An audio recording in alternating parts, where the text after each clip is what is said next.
Dia 20 de janeiro de 1996, de madrugada, o casal de trabalhadores rurais, Oralina Augusta e Eurico Rodrigues, dormem em sua casa em uma fazenda próxima à estrada que liga Varginha a Três Corações, em Minas Gerais. Eles ouvem os animais inquietos e Eurico resolve verificar o motivo. Quando olha pela janela, vê um objeto estranho.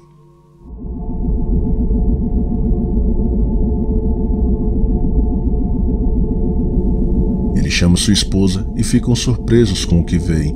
No céu, um objeto cinza sobrevoa o pasto lentamente, a pouco mais de 5 metros do chão. Parece um submarino do tamanho de um micro-ônibus. Solta uma fumaça esbranquiçada, não emite luzes e nem faz barulho. Eurico e Oralina observam mais alguns minutos até o objeto sumir.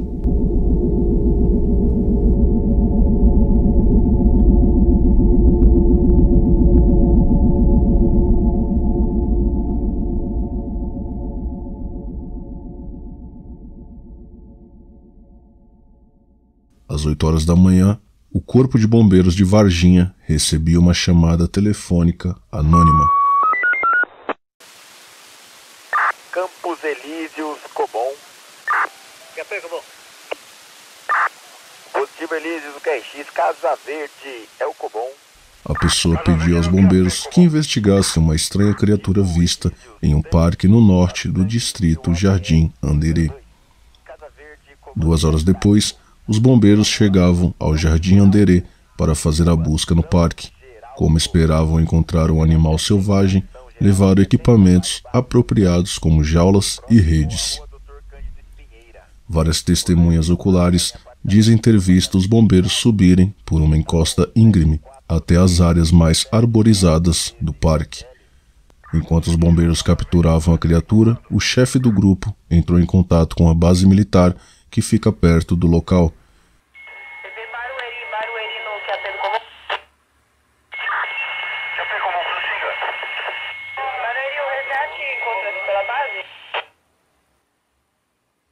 O comandante da base, o general Sérgio Coelho Lima, rapidamente enviou as suas tropas para isolarem o parque.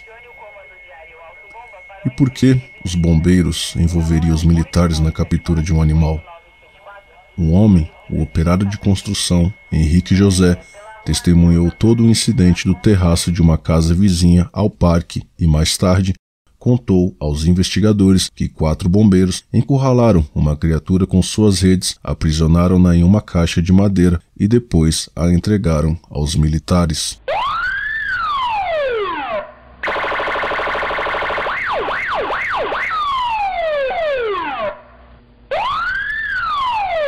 A criatura foi descrita como um bípede de 1,5 metro de altura, com olhos vermelhos e pele oleosa e marrom, com 3 protuberâncias na testa e uma pequena abertura em seu rosto parecida com uma boca.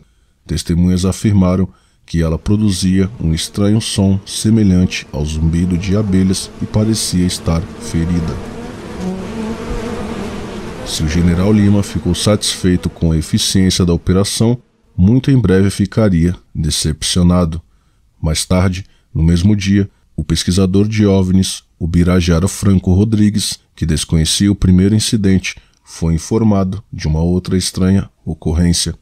Uma série de chamadas telefônicas levaram Rodrigues a entrevistar 3 meninas que diziam ter visto, por volta das 3 horas da tarde, uma criatura encolhida perto de um prédio do Jardim Anderê, perto do local onde a primeira criatura foi capturada. As meninas disseram ao Birajara que a criatura tinha 3 protuberâncias na testa e que se parecia com o demônio.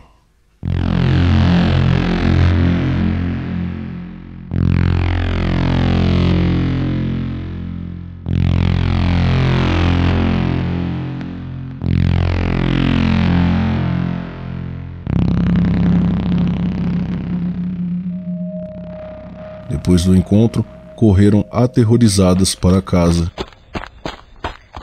e contaram o que ocorrera à mãe de 2 delas. Enquanto isso, os bombeiros e militares tinham sido avisados pelos assustados vizinhos sobre a segunda criatura que, como a outra, parecia ferida. A rua ficou cheia de uma multidão que viu como os bombeiros e militares capturaram o ser para logo desaparecerem.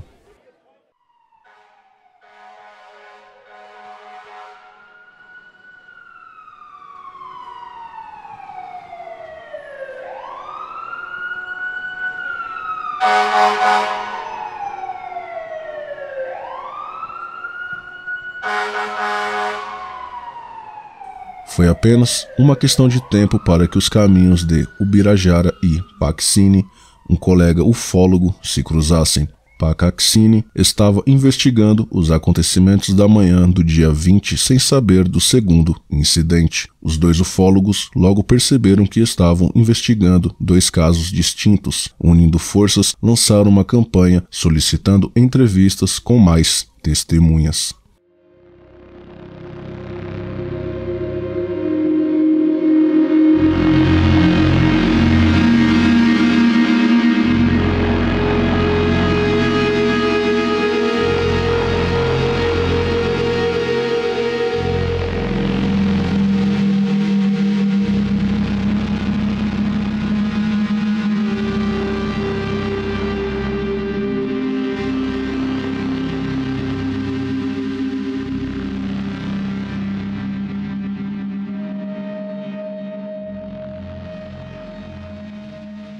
Não havia dúvidas de que os incidentes ocorreram no dia 20 de janeiro no distrito de Jardim Anderê. Porém, os pesquisadores desejavam saber o que tinha acontecido depois disso. À medida que as testemunhas prestavam seus depoimentos, um quadro mais claro ia surgindo.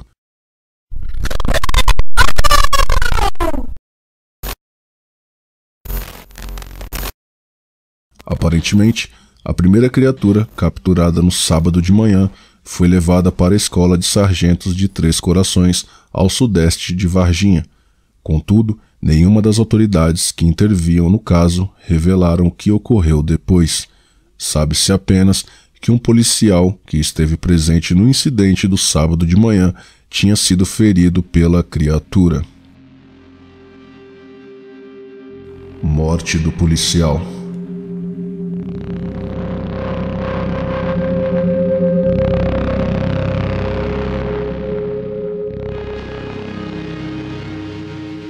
O aspecto mais delicado e ao mesmo tempo mais controverso do caso, entretanto, é, sem dúvida, a morte do policial militar Marco Eli Xerezi, um dos integrantes do serviço de inteligência que participaram da captura da segunda criatura, ocorrida na noite de 20 de janeiro.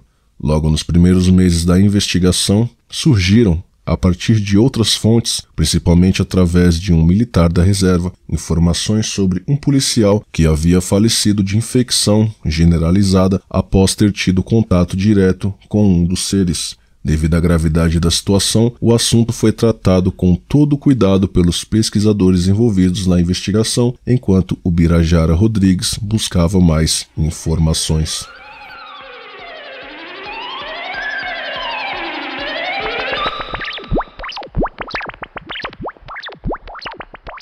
O ufólogo confirmou no cartório civil, em que são registradas mortes em Varginha, que um policial havia realmente falecido pouco tempo depois da captura das criaturas. Ubirajara conseguiu uma cópia do registro de óbito e, através das informações constantes no mesmo, pôde localizar a família do rapaz. Progressivamente, foi ficando claro que um dos militares envolvidos no recolhimento da segunda criatura tinha sido o falecido. Uma mesma testemunha militar, empregada anteriormente, declarou que teve contato com membros do exército relacionados com o rapaz morto e que estes revelaram que, naquela noite, no momento da captura, a criatura teria esboçado uma leve reação e o policial teria tocado sem luvas em seu braço esquerdo. Para alguns de seus companheiros, ele havia sido contaminado de alguma maneira.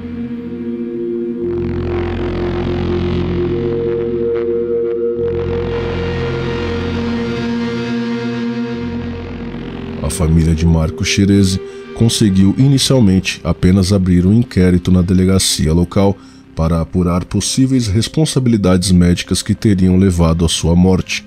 Os parentes fizeram isso porque, Poucos dias depois de 20 de janeiro, havia surgido um furúnculo numa das axilas do soldado, extraído logo em seguida nas dependências do próprio quartel da corporação. O que mais chamava a atenção da família de Xerez foi a total falta de informações sobre o estado de saúde e a morte do rapaz.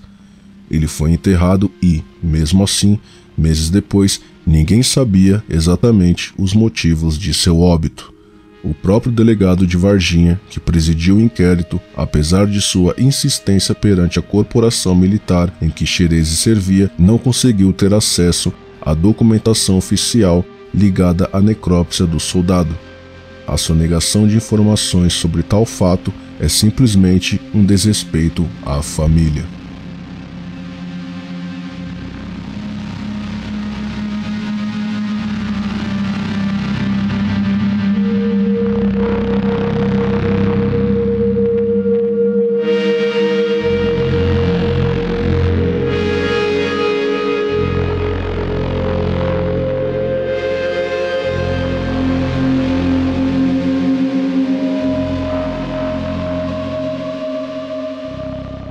Após o acobertamento público por parte de Ubirajara Rodrigues e Wallace Albino de mais esta grave peça do quebra-cabeça em meio a uma reunião com a imprensa, é que a família, o delegado e os pesquisadores envolvidos tiveram acesso ao laudo. Segundo seu conteúdo, Xerez morreu em virtude de uma infecção generalizada em seu organismo. O policial teria chegado em casa numa certa noite após a captura da criatura, sentindo fortes dores nas costas. Ele começou a apresentar um processo gradativo de paralisia, além de febre. Devido ao agravamento de seu estado, acabou sendo levado para o Hospital Bom Pastor, onde ficou praticamente isolado da família, permanecendo internado por vários dias.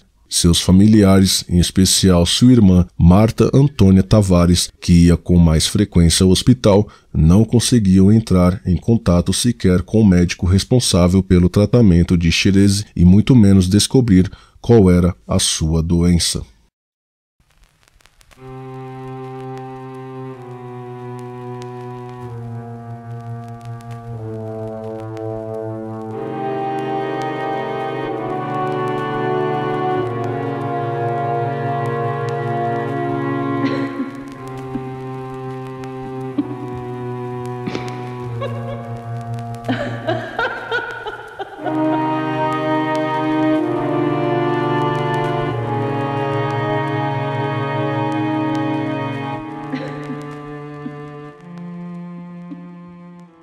Poucos dias depois de sua internação, o soldado foi finalmente transferido para o Hospital Regional do Sul de Minas, também em Varginha, exatamente o mesmo para onde ele próprio teria levado, na noite de 20 de janeiro, a criatura que capturou. Xerez foi levado diretamente para o Centro de Tratamento Intensivo da instituição, onde veio a falecer exatamente às 11 horas da manhã do dia 15 de fevereiro, 26 dias após seu envolvimento com o ser extraterrestre.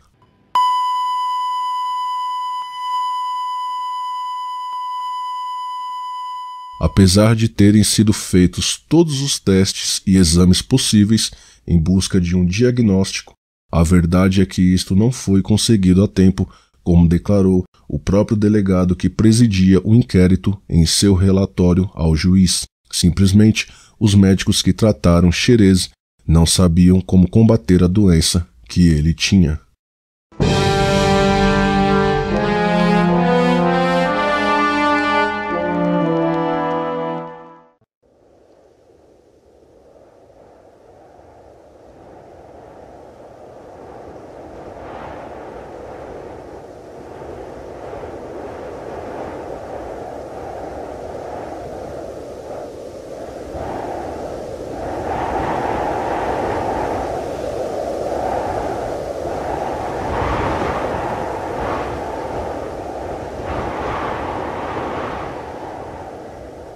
Depois que divulgamos detalhes a respeito de sua morte, a imprensa presente na reunião que marcou o primeiro aniversário do caso, o comando da Polícia Militar de Minas Gerais desmentiu imediatamente os fatos aqui publicados, inclusive que Xerezi estivesse de serviço na noite do dia 20 de janeiro, isso apesar da família declarar o contrário com veemência.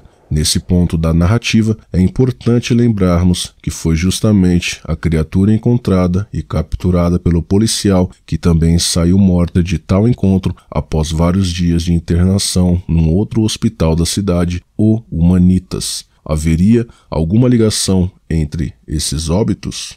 E o que dizer dos animais que faleceram no zoológico de Varginha nos dias que precederam o avistamento de uma terceira criatura?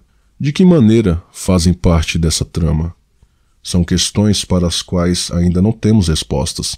Parece claro para este autor, entretanto, que a morte de Xerezi pode ter se transformado na peça menos controlável e mais perigosa do processo de acobertamento imposto pelos militares da ESA e do Exército Brasileiro.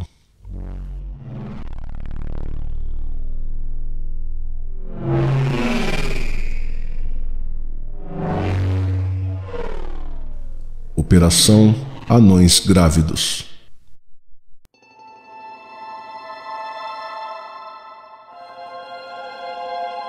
Pacassini e Ubirajara averiguaram que a segunda criatura fora internada no Hospital Regional de Varginha nas últimas horas da tarde. No mesmo dia, sábado ou manhã seguinte, a criatura que, como a outra, estava ferida, era transferida para o Hospital Humanitas de Varginha, situado a 1,5 quilômetros de distância do hospital. No mesmo dia, sábado ou manhã seguinte, a criatura que, como a outra estava ferida, era transferida para o Hospital Humanitas de Varginha, situado a 1,5 quilômetros de distância do outro hospital. O Humanitas, segundo fontes médicas, teria mais recursos para tratar de seus ferimentos. Testemunhas do Hospital Humanitas disseram que a criatura não resistiu e que foi declarada morta às 6 horas da tarde daquela tarde do dia 22 de janeiro. Logo em seguida, pelo menos 15 médicos, vários oficiais militares, policiais e bombeiros entraram no quarto onde jazia a criatura em um ataúde de madeira. Parece que um dos médicos introduziu uma pinça cirúrgica dentro da diminuta boca da criatura e retirou lentamente uma língua branca. Em seguida, ao abrir a pinça, a língua retraiu-se de imediato.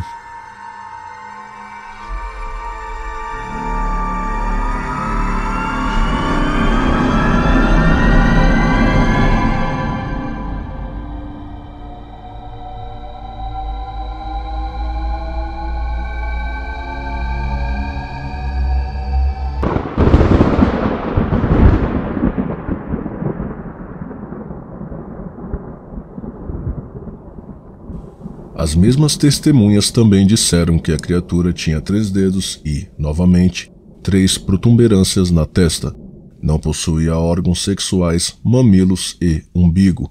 Parecia ter articulações nas pernas que estavam feridas e enrugadas e sua pele coincidia com as primeiras descrições de cor marrom e textura oleosa. Em seguida, a tampa do ataúde foi aparafusada e 2 militares com máscaras e luvas envolveram-no em um invólucro de plástico negro antes de guardá-lo em um caminhão estacionado do lado de fora. Bem cedo, na manhã, um comboio de caminhões militares saiu de Varginha. Acredita-se que a criatura tenha sido transportada para a Unicamp a 320 quilômetros ao sul de Varginha. Um dos principais fatos que demonstram que algo de muito estranho e anormal ocorreu em 20 de janeiro de 1996 na cidade de Varginha, com envolvimento e acobertamento por parte de nossas autoridades, foram as enormes contradições que os comandantes da Escola de Sargentos das Armas, a ESA, manifestaram quanto à sequência das ocorrências. A instituição, que fica na vizinha Três Corações, esteve diretamente envolvida no processo de captura e transporte das criaturas, mas seu comando acabou cometendo graves erros ao tentar explicar o contrário à imprensa.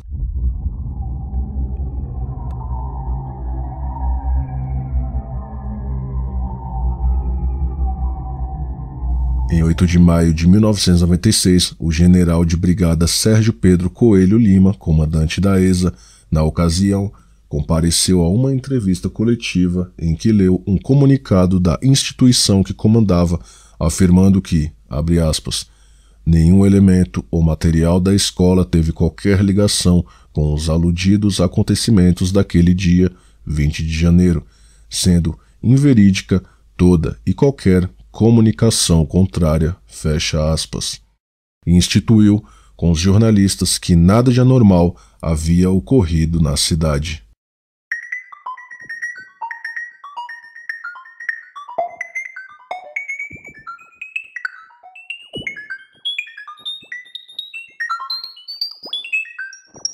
Tempos depois, durante uma reportagem para a rede BBC de Londres, num programa que acabou sendo adquirido pela Discovery Channel e exibido no Brasil em 1999 durante a série Semana da Invasão Extraterrestre, uma grande contradição viria à tona. O Major Causa, que participou ao lado do General Lima da divulgação da primeira versão oficial da ESA, aparece no documentário com uma nova versão para os fatos. Segundo ele, a instituição já admitia estar envolvida com os acontecimentos na cidade de Varginha. Causa afirmou na reportagem que, abre aspas, naquela data havia um anão, desfigurado e mentalmente retardado, que estava muito machucado devido à chuva de granizo que havia ocorrido naquela cidade e, assim, estava andando por Varginha, assustando os moradores locais, junto de sua esposa, também anã, que além de tudo estava grávida e para dar à luz, fecha aspas. Causa garante que ela teria sido levada com o caminhão do exército para o Hospital Regional do Sul de Minas, justamente no mesmo dia, hora e local para onde foi levada a segunda criatura capturada. Se não bastasse apenas essa história fantasiosa de que foi mobilizado o Corpo de Bombeiros, a Polícia Militar e o Exército Nacional por causa de um casal de anões grávidos e machucados, durante a sequência da entrevista, o major ainda acabou deixando escapar acidentalmente a seguinte frase. Abre aspas. Foi aí então que nós, o Exército, pegamos essa criatura, fecha aspas. Ou o nosso major é uma pessoa muito preconceituosa ao ponto de achar que um anão não é um ser humano e sim uma criatura, ou então acabou se perdendo nessa desculpa absurda que tentava passar para a imprensa sobre o que realmente ocorreu em Varginha em janeiro de 1996. Registros do radar e o envolvimento americano.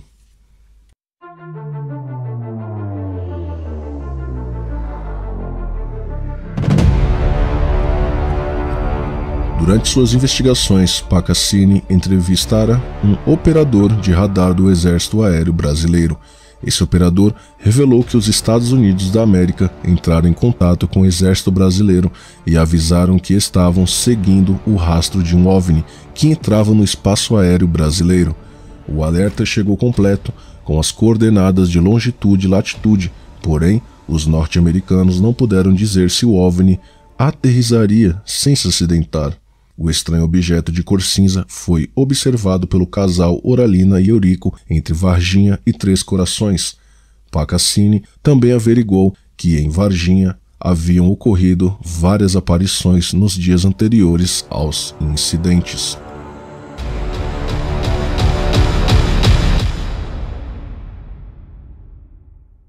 Paccassini também considerou a possibilidade das duas criaturas cativas possuírem uma origem humana, possivelmente o resultado de uma experiência falha do exército. Se não for o caso, poderiam realmente ser extraterrestres cuja nave acidentada nas proximidades do distrito do Jardim Anderê, onde as criaturas foram encontradas. Porém, se ocorreu um acidente, qual foi o local do impacto?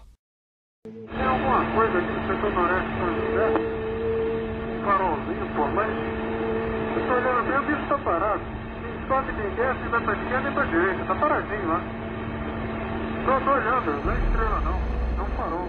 Um operador de radar do Rio de Janeiro afirmou que, desde o final de 1995, UFOs vinham sendo detectados cada vez com mais frequência sobrevoando o sul de Minas. Segundo ele, esta atividade cresceu ainda mais a partir do dia 13 de janeiro de 1997. Nessa data, segundo o piloto de ultraleve Carlos de Souza, um objeto voador não identificado e de aparência metálica em forma de charuto caiu numa fazenda próxima à rodovia Fernão Dias, entre as cidades de Varginha e Três Corações. Souza era a mais nova testemunha do caso. Localizada pelo fólogo Claudier Covo, ele alega ter observado o aparelho ainda em voo, em chamas, que seguiu a trajetória da rota até o suposto lugar de colisão.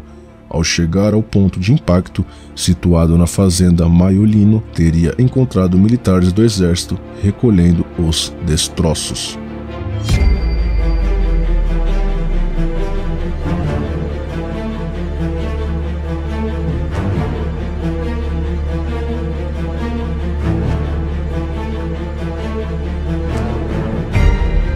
Segundo o piloto, que se dirigia a um local onde aconteceria um campeonato de ultraleve, havia no local 2 caminhões, uma ambulância militar e um helicóptero, mas nenhum sinal dos possíveis ocupantes do artefato. Souza alega ainda que, ao ser notado pelos militares, foi expulso da área e posteriormente seguido. Ao parar num posto de gasolina da Fernão Dias, foi abordado por uma pessoa não identificada que havia chegado ao local com um acompanhante, ambos num carro Opala.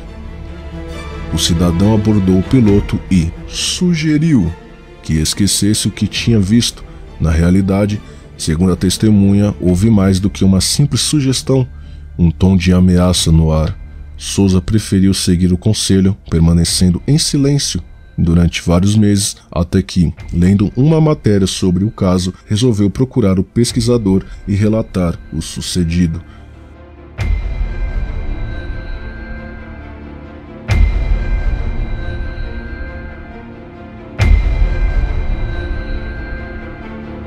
Em relação à queda de uma nave não terrestre em Varginha, existem outras confirmações de sua ocorrência inequívoca.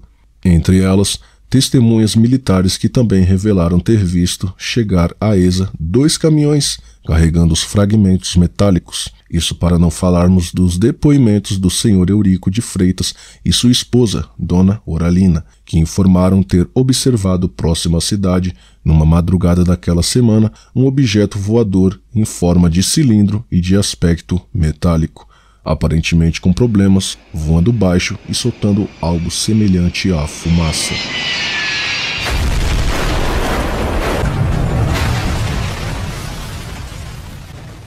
Mas se as primeiras referências à queda do objeto estão relacionadas ao dia 13 de janeiro, todas as testemunhas até hoje revelam que a primeira criatura foi capturada somente na manhã do dia 20, mais exatamente às 10h30 da manhã, por membros do Corpo de Bombeiros no Jardim Anderê de Varginha, participaram de sua captura. Segundo nossas fontes, o sargento Palhares, o cabo Rubens, os soldados Nivaldo e Santos, esteve também no local o próprio comandante dos bombeiros de Varginha, Major Maciel, que teria sido nos dias seguintes. Esteve também no local o próprio comandante dos bombeiros de Varginha, Major Maciel, que seria transferido nos dias seguintes para a cidade de Poços de Caldas, Minas Gerais.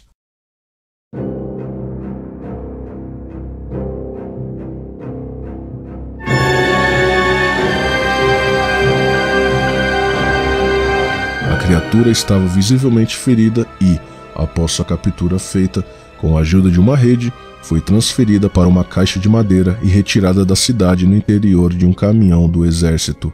Em julho de 1999, fui convidado a fazer uma palestra para um grupo da Ordem Rosa Cruz de Poços de Caldas, para onde o comandante do Corpo de Bombeiros de Varginha havia sido transferido após a captura de um dos seres.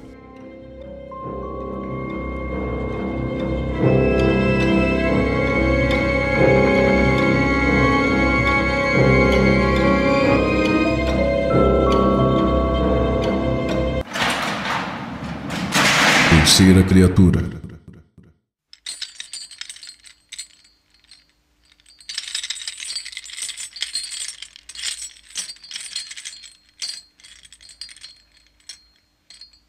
Novos acontecimentos indicam que no acidente havia uma terceira criatura em fevereiro de 1996, quando o motorista fazia uma curva na estrada, os faróis de seu furgão iluminaram uma estranha criatura a 50 metros de distância.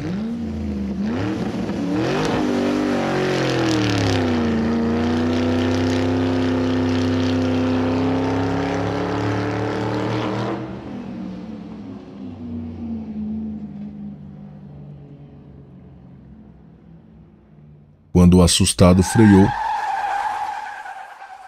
viu que a criatura levantava a mão para proteger os olhos, abre aspas, de cor vermelho sangue, fecha aspas, da luz para depois de se perder no meio da noite. O motorista disse também que o ser tinha 3 ou 4 dedos em cada mão. Não há dúvidas de que algo extraordinário aconteceu no dia 20 de janeiro de 1996, porém, muitas perguntas ainda continuam sem resposta. O que terá acontecido à primeira criatura? Quais foram os resultados da autópsia realizada na segunda? E se eram extraterrestres, como chegar ao local e onde estaria sua nave? A investigação sobre o episódio de Varginha está longe de ser concluída e tornou-se um dos casos mais importantes da história da ufologia.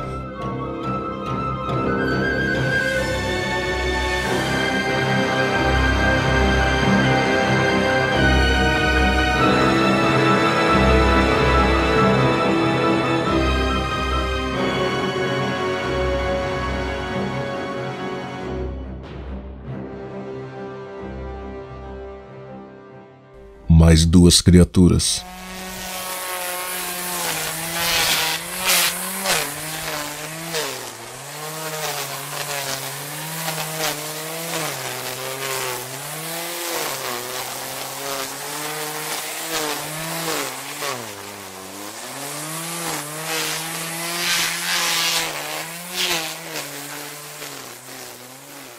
Uma testemunha afirmou que num determinado dia o comandante lhe confirmou que a história era realmente verdadeira e que, em termos gerais, não diferia muito do que a própria imprensa havia divulgado através dos pesquisadores. Ainda de acordo com o rapaz, Maciel teria dito que, se ele passasse aquela informação para terceiros, o bombeiro evidentemente negaria. Além dessa nova peça no quebra-cabeça, outros 2 depoimentos agregaram mais tempero ao caso. O de um militar reformado e o de um civil. De acordo com eles, por volta das 2 horas da tarde de 20 de janeiro, membros do exército fizeram uma busca numa mata situada entre os bairros Jardim Anderê e Santana. Foram ouvidos 2 tiros e, em questão de segundos, os militares saíram da mata.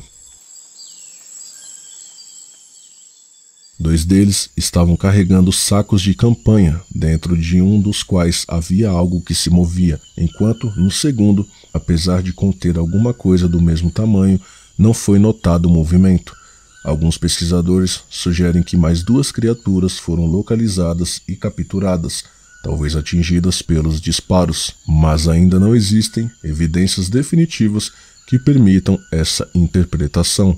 De qualquer forma, por volta das 8 horas da noite daquele dia, 2 policiais militares do Serviço de Inteligência localizaram e capturaram outra criatura, também entorpecida e no mesmo bairro da cidade. Tudo parece indicar que este segundo ser foi o mesmo que havia sido visto na tarde daquele dia por Liliane, Valquíria e a amiga Kátia. Militares brasileiros.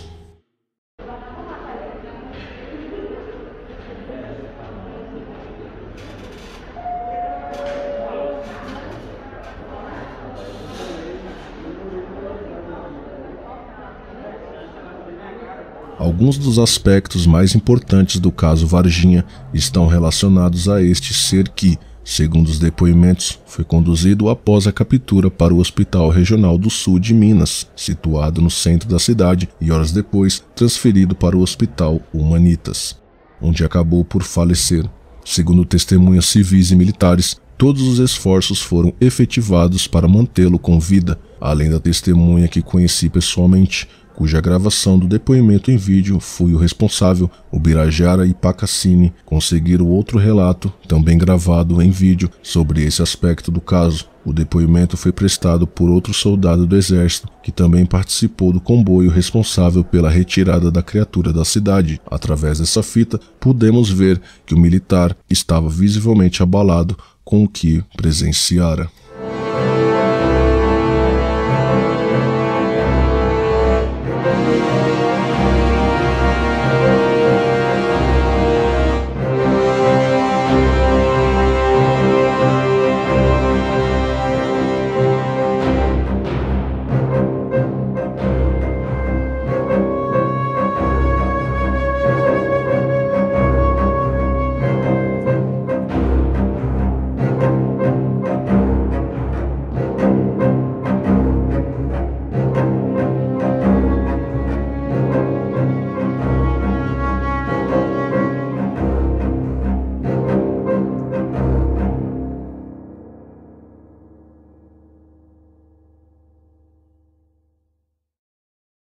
Como outras, essa testemunha militar também estava visivelmente aterrorizada e não fez questão alguma de esconder isso em seu depoimento aos ufólogos. Tais militares descreveram as criaturas da mesma maneira que Liliane, Valkyria e Kátia, dando mais ainda credibilidade aos depoimentos civis. Confirmaram a participação na operação de retirada da criatura do Hospital Humanitas, entre outros soldados, o capitão Ramírez, o tenente Tibério, o sargento Pedrosa, os cabos Vassalo e Welber e o soldado de Mello. Estava ainda presente, segundo nossas fontes, militares no interior do próprio hospital, o tenente-coronel Olímpio Vanderlei Santos, que comandou as operações. Fala-se também que o general Coelho Lima emitiu uma ordem proibindo os militares de falarem ou entrarem em contato com qualquer ufólogo brasileiro. Porém, essas medidas não impediram que outros detalhes chegassem aos pesquisadores. Essa informação sugere que há envolvimento do governo ou do exército dos Estados Unidos no caso. Acredita-se que um norte-americano esteve presente na manhã do dia 20 de janeiro, quando a criatura foi capturada. Na última hora daquele dia, um avião de transporte C-5 ou C-17 da USAF foi visto no aeroporto de São Paulo. 2 dias depois, no aeroporto de Campinas, perto da universidade para onde supõe-se que a segunda criatura tenha sido levada, o mesmo avião apareceu. As duas criaturas, uma morta e outra viva, teriam sido levadas para os Estados Unidos?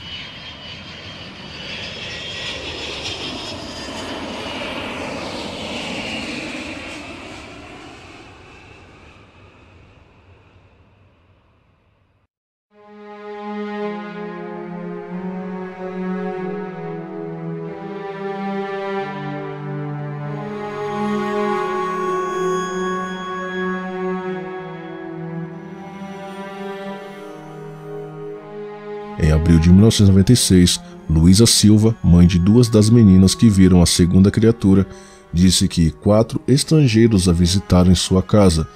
Os homens ofereceram-lhe uma grande soma para que convencesse suas filhas a mentirem sobre o episódio.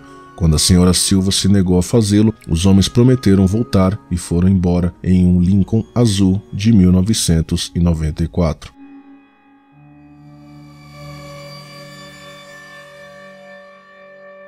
Segundo fatos levantados pelos ufólogos, esta segunda criatura também foi conduzida, tal como a primeira, para a Escola de Sargentos das Armas, e na madrugada de 23 de janeiro, ambas teriam sido levadas por um outro comboio para a cidade de Campinas, SP.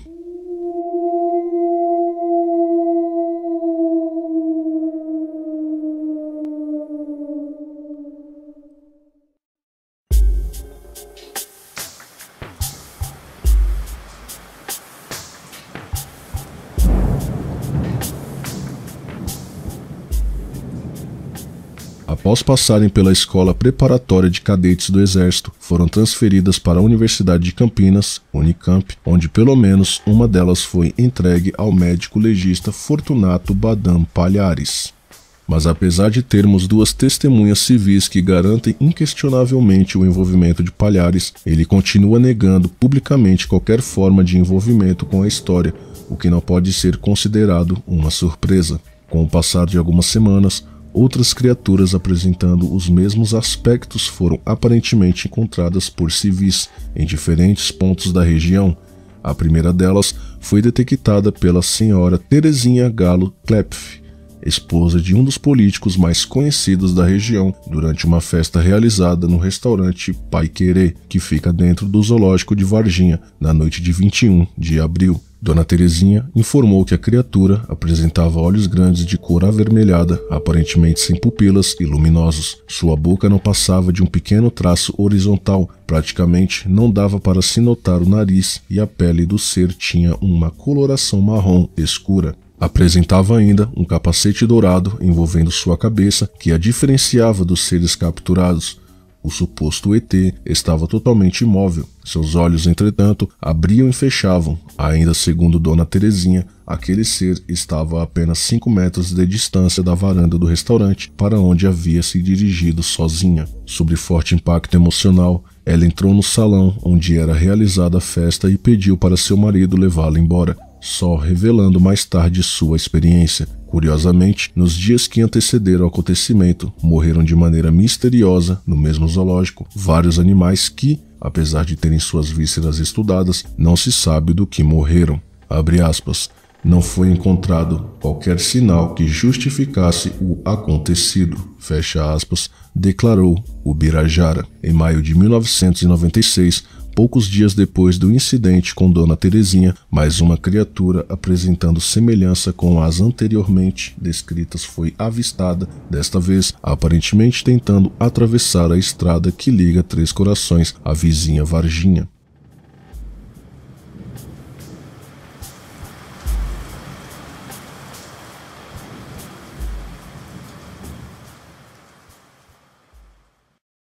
A testemunha foi o estudante Hildo Lúcio Gardino, e o encontro aconteceu quando ele passava com seu carro bem em frente à propriedade de onde o casal Eurico e Oralina teve o avistamento de uma nave em forma de fuso.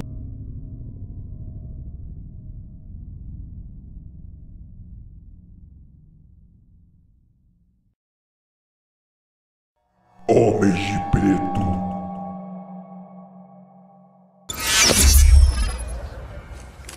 Alguns meses depois do ocorrido em Varginha, Luísa Helena Silva e suas filhas Liliane e Valquíria, testemunhas primárias do caso, haviam recebido a visita de 4 homens vestidos de terno escuro, que não quiseram se identificar. O objetivo central desse contato foi simplesmente apresentar uma proposta de suborno à família. Os homens estavam dispostos a pagar o dinheiro que fosse necessário para que as filhas desmentissem o caso, ou seja, que negassem ter avistado a criatura no dia 20 de janeiro. Disseram que voltaria depois para saber a resposta. Informaram ainda que, caso aceitassem, seriam levadas para dar uma entrevista a um canal de televisão fora da cidade para que desmentissem seus depoimentos anteriores. Dona Luísa se negou a aceitar o dinheiro, pois afirmou que não queria que suas filhas passassem por mentirosas. No dia 18 de janeiro de 1997, Dona Luísa teve de permanecer até as 2 da manhã no emprego para que sua patroa cumprisse um compromisso social. Ao ir para casa, estava sem dinheiro para apanhar um táxi. Desceu a Avenida Rio Branco, no centro de Varginha, pretendendo percorrer todo o restante da Praça Central, passando pelo lado direito da Igreja Matriz para apanhar o longo percurso que a levaria até seu bairro. Não havia ninguém na rua. Raramente passava um outro carro. Um automóvel de cor preta aproximou-se devagar, dirigido por um homem e trazendo um outro no banco de trás. Pararam e não ofereceram, mas disseram imperativamente que iriam lhe dar uma carona. Assustada, olhou para os lados para ver se algum transeúnte poderia lhe servir de escudo contra aquela gentileza preocupante. Não houve alternativa. O motorista saiu do automóvel, abriu a porta e aguardou com um olhar frio que ela entrasse. Com o coração disparado e começando a suar, Dona Luísa reconheceu seu benfeitor. Era o líder dos 4 visitantes de antes que haviam comparecido à sua residência. O automóvel tomou o rumo do bairro da Vargem, saindo da cidade. Com menos de 1 quilômetro de estrada de terra, parou próximo a uns arbustos. Estava escuro e sem lua. O motorista acionou uma luz lateral na parte interna da capota. Abre aspas. A senhora nos conhece? Está lembrada de mim? A gente já esteve na sua casa. Jamais vamos fazer algum mal para a senhora.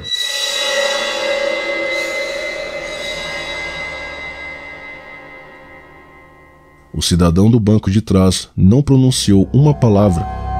Ambos trajavam terno escuro, aparentemente de cor preta, e estavam engravatados. Estacionaram no pequeno mato logo após o término do asfalto. O local é fácil de ser identificado. Abre aspas. Fique calma, que a gente não vai fazer nada com a senhora. Queremos pedir segredo. Mas aquela vez, a senhora acabou conversando com os ufólogos. Foi para a imprensa. Não sei porquê, mas a senhora acabou falando. Precipitou-se. Agora, a gente vai falar mais sério com a senhora. Pode ficar tranquila e confiar na gente. É óbvio que o insistente MIB desejava a todo custo convencê-la a se sujeitar a um plano de reconsideração do que ela e as filhas tinham afirmado publicamente, e o fazia utilizando-se de uma mansidão destinada a convencer uma modesta cidadã. Eles pediam para que ela e as meninas dessem um depoimento renunciando a tudo que já haviam declarado, abre aspas, que tudo não tinha passado de uma brincadeira que assumiu proporções muito grandes, fecha aspas. Para que a dona Luísa ficasse mais tranquila, prometeu àquele senhor que tal entrevista seria gravada na própria cidade de Varginha, num local discreto e previamente preparado. Para tanto, as 3 garotas afirmaram que haviam fantasiado o que viram, confundindo, por exemplo, um amigo que se vestira estranhamente com a finalidade de assustá-las ou algo assim. Os homens garantiram que o dinheiro que elas receberiam valeria a pena. Abre aspas, e vocês dirão que foram os ufólogos que afirmaram que se tratava de um ser de outro planeta. Fecha aspas. Excelente sugestão do MIB, caso fosse inteligente, porque, ao que tudo indicava, não era muito afeto a uma boa tática usada por serviços de inteligência. Era público e notório que as garotas jamais afirmaram ter avistado um ET, um extraterrestre ou habitante de outro planeta. Os MIBs realmente trajavam preto ou um terno bem escuro, como convém a tantas outras classes. O da frente acionou novamente a lâmpada do teto e apoiou 2 fotografias no console de trás, no meio dos bancos. Abre aspas. Olhe isto, para a senhora confiar na gente. Fecha aspas. As fotografias estavam copiadas em papéis de tamanho ofício, uma vertical e outra horizontal. Numa delas, havia uma criatura deitada, aparentemente morta, com caroços grandes, com pelotas na cabeça. A foto foi tirada de lado, com a lateral direita da criatura visível, de corpo inteiro. Ela possuía 3 dedos compridos, muito grandes, pernas muito finas e pés enormes. O braço estendia-se até bem abaixo do joelho. Estava sem roupas. A outra foto mostrava uma criatura idêntica de pé, aparentemente viva, com olhos saltados e vermelhos, arregalados e de lábios muito finos, esticados anormalmente para os lados, como se a boca se estendesse. Parecia encostar-se numa parede de tijolinhos, sem reboco. Segundo o interlocutor, o ser deitado achava-se embalsamado. Abre aspas. Este, de pé, está vivo. Quero que a senhora olhe bem para ver. Fecha aspas.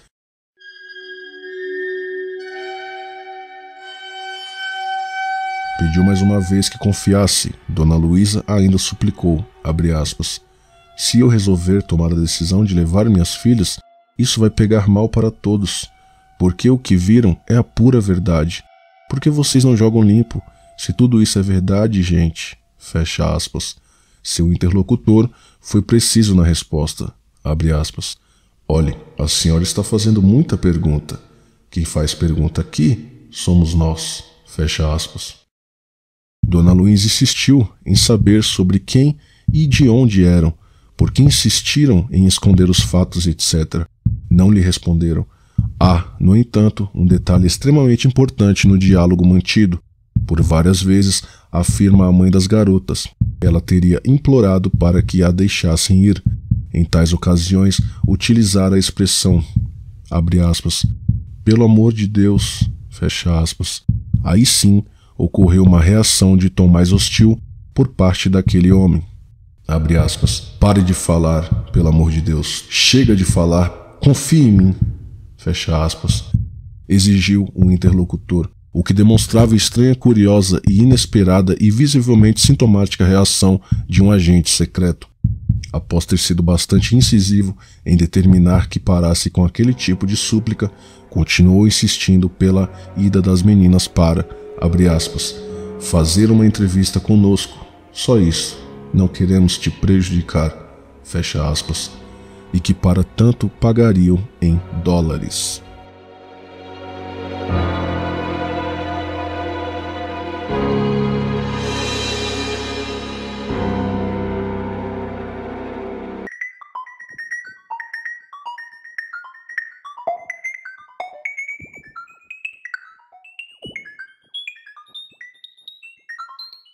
Certamente, aqueles homens mostravam as fotos para que ela percebesse que, se as criaturas chegassem a ser descobertas, isso viraria pânico.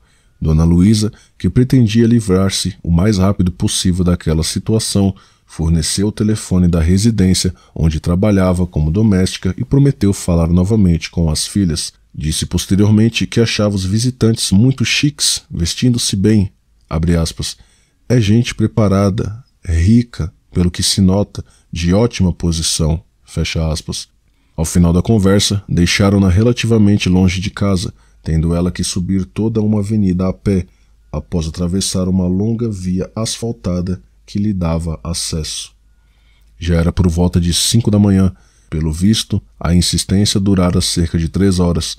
Posteriormente, foram exibidos por ufólogos vários desenhos e interpretações artísticas para que ela pudesse comparar com o que observava nas fotos mostradas pelos MIBs. Preocupado com as expressões de cunho religioso, nada era parecido.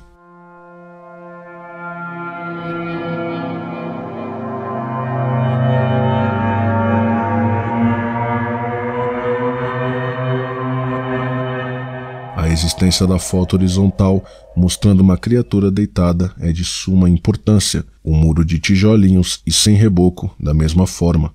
Durante a repercussão do caso, inúmeros desenhos, alguns tridimensionais e confeccionados por excelentes profissionais, correram o mundo, retratando sempre um ser à frente de um muro. Isso porque o avistamento das 3 garotas acusa a existência de um muro de tijolos a que se encostava a criatura. A possibilidade de terem sido mostrados desenhos àquela senhora é perfeitamente plausível.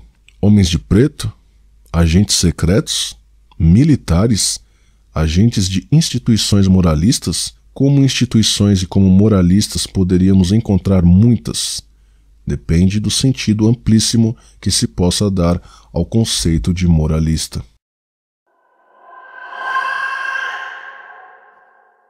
Mas aquela segunda abordagem mais incisiva que a primeira ainda não surtira o efeito desejado.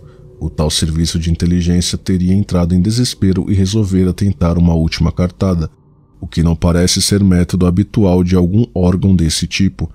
O mesmo cidadão, o único que interpelou Dona Luísa em ambas as ocasiões, de fato resolveu procurar sua patroa, e de dia, à época, sua empregadora era uma bacharela em direito, pessoa culta e de respeito, ainda hoje funcionária de importância no Fórum de Varginha. 2 semanas após a última abordagem de Luísa, tal cidadão procurou-a para que ajudasse a conversar com sua empregada e a levar suas filhas para esclarecerem tudo, e prometeu voltar, o que não fez até hoje.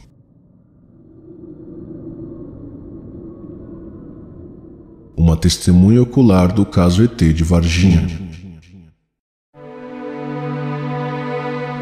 Uma testemunha ocular do famoso incidente de Varginha conta seu relato incrível sobre o que presenciou naquele janeiro de 1996. Essa testemunha participou da operação militar que encontrou o ET. Sua identidade é mantida em sigilo. Abre aspas. Eu servia na escola de sargentos das armas em Três Corações no ano de 1996. Estava em casa quando recebi ordens para me dirigir rapidamente para o quartel.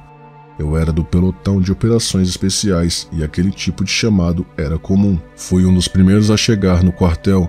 Embarcamos em uma viatura com efetivo de 4 soldados, 3 sargentos, 2 oficiais e rumamos para a cidade de Varginha. Ninguém nos dizia o que estava acontecendo. Não sabíamos até então para onde íamos e qual era a nossa missão. Não estranhei o procedimento, pois era normal recebermos esse tipo de missão inopinada como exército.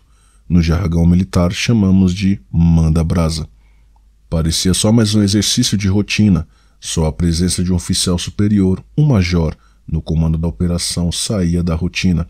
Chegamos na cidade com o toldo da viatura baixado e ficamos parados por um tempo aguardando ordens. Recebemos ordens para desembarcar perto de uma mata na periferia da cidade. O oficial no comando nos reuniu e disse que nossa missão era capturar um animal na mata. Perguntei se era preciso fazermos um pente fino, uma busca na área, e o comandante nos informou que o bicho já estava isolado e que não devíamos, em hipótese alguma, feri-lo. Fomos divididos em 2 grupos, um faria a captura e o outro faria a segurança. A ação foi rápida, entramos na mata e cercamos o animal. Até então, tudo parecia uma missão simples. Um companheiro chegou a reclamar: me chamar em casa para pegar um bicho? Ao nos aproximarmos, percebi que o animal era totalmente diferente de tudo que eu já tinha visto na minha vida. Todos ficaram assustados com a estranheza do tal bicho. Chegamos a pensar que era uma simulação, algo para testar nossa reação. Capturamos a criatura facilmente, pois a mesma não esboçou qualquer reação. Neste momento, fomos surpreendidos por uma segunda criatura que apareceu e veio em nossa direção de uma forma ameaçadora. Um dos soldados que fazia segurança se assustou, disparou o fuzil e acertou a criatura. Recolhemos as 2 criaturas e colocamos na viatura. Os soldados receberam ordens para embarcar em uma outra viatura que seguiu para o hospital da cidade. Era uma finta para desviar a atenção da população. Eu e mais 2 sargentos embarcamos juntos com as criaturas, com os 2 oficiais que embarcaram na cabine da viatura e rumamos para 3 Corações.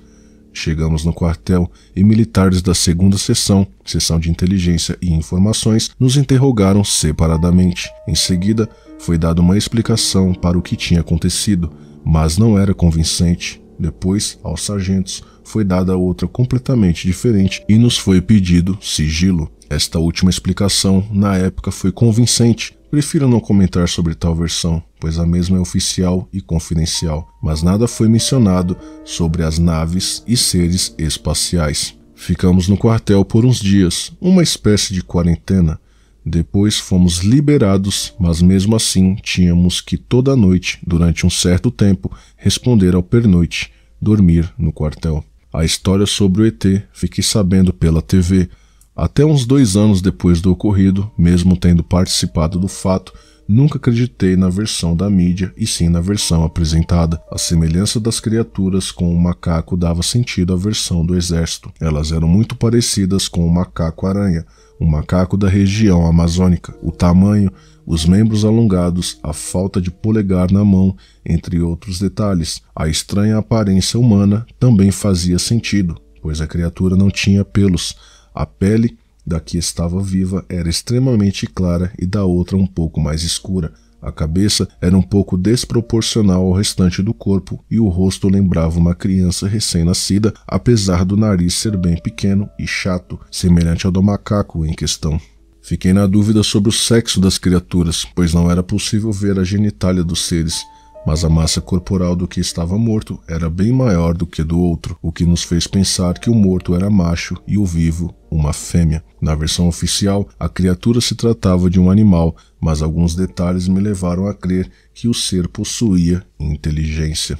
Exemplo disso foi quando meu companheiro apontou a arma para a criatura e esta tomou uma postura defensiva, colocando as mãos protegendo o rosto. Percebi também que o ser olhava de maneira desconfiada para o sargento que falava num tom mais alto e que lhe apontou a arma. Ela também olhava para o outro ser morto, mostrando um certo pesar, e em determinado momento começou a emitir um som que não seria especulação dizer que era um choro. A prova mais incrível da sua racionalidade foi quando retirei da minha mochila uma manta de velame, um pedaço de pano de paraquedas, e a cobri. Seu olhar de agradecimento foi algo totalmente humano. Com o tempo, outros fatos me fizeram acreditar que eu estava no meio de uma conspiração pois os 4 soldados deram baixa antes do tempo e nunca mais tive notícia dos mesmos.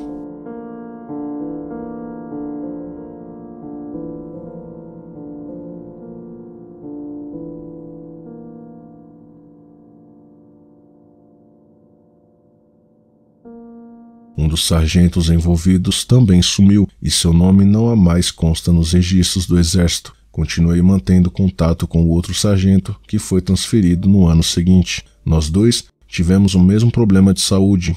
Uma seria inflamação no olho direito, no caso dele esquerdo, e ambos tivemos que ser internados na mesma época. Exatamente um ano depois da primeira internação, eu tive outra inflamação.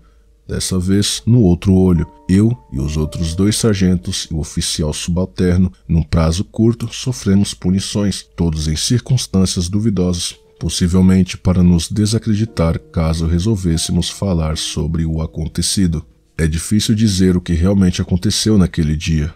Na verdade, não sei dizer se aquela criatura era realmente um ser de outro planeta. O único detalhe que me intriga até hoje é o ferimento da criatura morta. O projétil acertou o tórax da criatura e mesmo o tiro ter sido disparado a uma distância muito pequena, o projétil não atravessou o ser. Já vi seres humanos e animais feridos por um tiro de fuzil do mesmo calibre em questão e, em todos os casos, o projétil atravessa com facilidade, mesmo numa distância bem maior. O ser não sangrou, mas acho que isso se deve ao fato da munição usada ter sido do tipo traçante, um tipo de munição com uma pequena carga de fósforo branco, utilizada para sinalizar a direção do tiro, mas que cauteriza o ferimento nos casos de disparo a curta distância. O único líquido que escorreu em pequena quantidade na boca do ser não se parecia muito com sangue, pois o mesmo tinha uma coloração muito esbranquiçada. Ainda estou na ativa e por isso preciso ficar no anonimato, mas futuramente pretendo escrever um livro e fazer revelações surpreendentes, inclusive sobre a versão oficial. Nos últimos anos venho guardando vários documentos que podem comprovar vários fatos que narrei e de alguns fatos que preferir ocultar e revelar posteriormente.